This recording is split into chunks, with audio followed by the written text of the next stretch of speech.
अब एक और बड़ा मुद्दा, मुस्लिम तुष्टीकरण के आरोपों पर कांग्रेस के नेता अक्सर तिल मिला जाते हैं, लेकिन इन चुनावों ने एक बार फिर से साबित कर दिया है कि कांग्रेस अब मुसलमानों की पार्टी बनकर रह गई है। पश्चिम बंगाल में कांग्रेस के 2 उम्मीदवार जीते हैं, सिर्फ 2, और ये दोनों ही मुस्लिम हैं, यानी 100% मुस्लिम विधायक हैं कांग्रेस के पश्चिम बंगाल में। असम में कांग्रेस के 19 उम्मीदवार जीते, जिनमें से 18 मुस्लिम हैं, यानी लगभग 95%। केरलम में कांग्रेस के 63 में से 8 विधायक मुस्लिम हैं, यानी लगभग 13%, और केरलम में ही कांग्रेस की सहयोगी पार्टी इंडियन यूनियन मुस्लिम लीग को 22 सीटें मिली हैं। वर्ष 2014 के लोकसभा चुनाव में हार की समीक्षा के लिए कांग्रेस ने AK एंटनी की अध्यक्षता में एक कमेटी बनाई थी। तब इस कमेटी ने कहा था कि अल्पसंख्यकों के तुष्टीकरण की छवि की वजह से कांग्रेस को नुकसान हुआ है। लगता है कांग्रेस ने उससे कोई सबक नहीं लिया।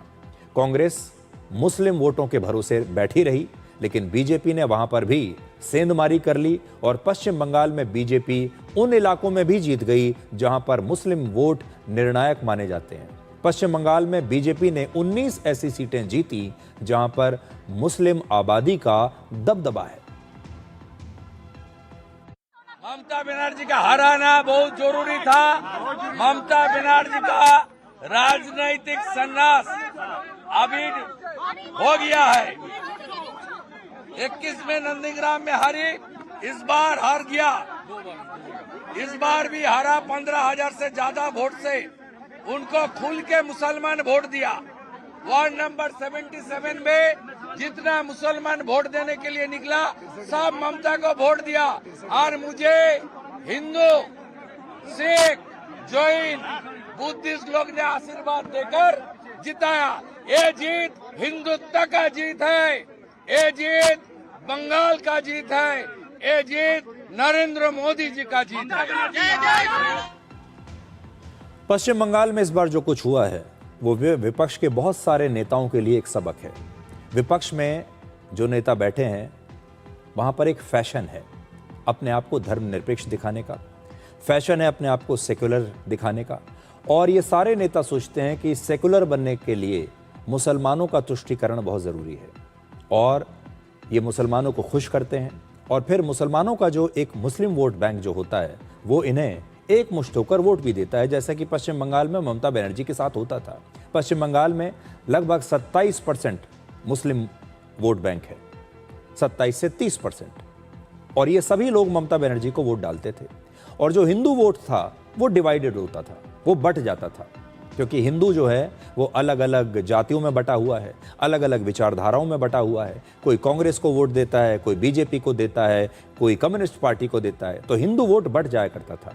लेकिन इस बार ममता बनर्जी ने कल्पना भी नहीं की होगी कि सारा की सारा हिंदू वोट बैंक कंसोलिडेट हो जाएगा, यानी एक साथ आ जाएगा, और वो सारा वोट बैंक हिंदुओं का जो है, आप पूरे राज्य में अगर आप देखें तो लगभग 70% के आसपास वो होगा। और उन सब लोगों ने एक साथ मिलकर ममता बनर्जी के खिलाफ वोट डाल दिया। तो तुष्टीकरण से, मुस्लिम तुष्टीकरण से वो सत्ता में आई थी। मुस्लिम तुष्टीकरण की वजह से सत्ता में इतने साल तक बनी रही, एक के बाद एक चुनाव जीतती चली गई, और आज उसी की वजह से सत्ता से बाहर भी हो गई, क्योंकि पश्चिम बंगाल का हिंदू वोटर जाग गया, उसके अंदर एक जागृति आ गई। असम में मुख्यमंत्री हिमंता बिस्वा शर्मा ने मुस्लिम इलाकों में ही इस बार भगवा लहरा दिया, और इसकी वजह है वर्ष 2023 में असम में विधानसभा इलाकों का परिसीमन, यानी डीलिमिटेशन। उसके बाद ऐसी सीटों की संख्या लगभग 35 से घटकर सिर्फ 23 रह गई जहां पर मुस्लिम वोट निर्णायक था। और इन इलाकों में वर्ष 2021 के चुनाव में कांग्रेस और बदरुद्दीन अजमल की पार्टी AIUDF का प्रदर्शन बड़ा शानदार था। लेकिन इस बार इन इलाकों में बीजेपी ने कांग्रेस और अजमल से कम 8 सीटें छीन ली।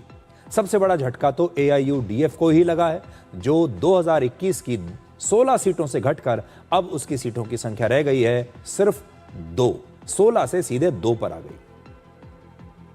कांग्रेस का सारा विधायक, अनफॉर्चुनेटली कांग्रेस का शायद कितना विधायक जीते हैं, तो 22 में 21 का धर्म इस्लाम है, एक का धर्म हिंदू। मैं ऐसे धर्म का बात बोलना जरूरत नहीं है, लेकिन आपने पूछा है इसलिए मैंने बोला जितना भी जीते हैं सारे हमारे मुसलमान भाई बहन जीते हैं कांग्रेस का, खाली एक ही हिंदू जीते हैं।